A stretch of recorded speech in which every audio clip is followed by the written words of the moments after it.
Suro ita sa atong palibot, guys. Itor mo na ako sa ako ang asyenda. Charot.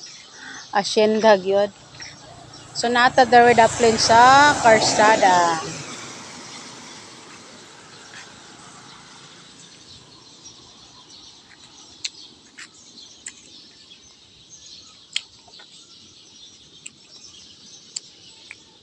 Wala dala among tangkal sa baboy, guys.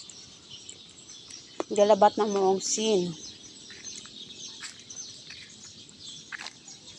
Kay dili ta mo kumpiyansa karong panahon na kay gabalik-balik ning sakit sa mga baboy.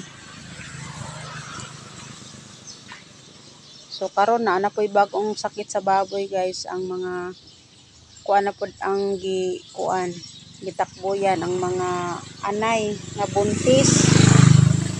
So dili ka anak ang baboy, dili manggawas ang mga baktin. Kuan na siya kanang mga matay ang baktin sa ilalom sa anay. Murag asa to gitawag ani is malay gitawag og parbo.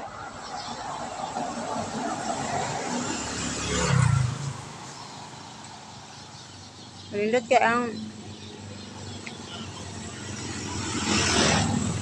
weather karon, no?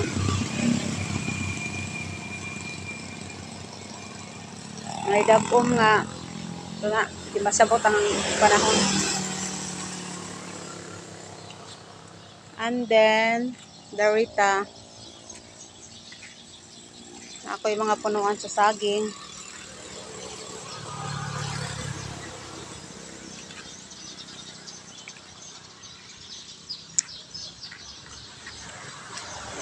Nanapoy duha kami nga kuan, duha ka bulig sa saging, guys, oh. Napoy isa diadto.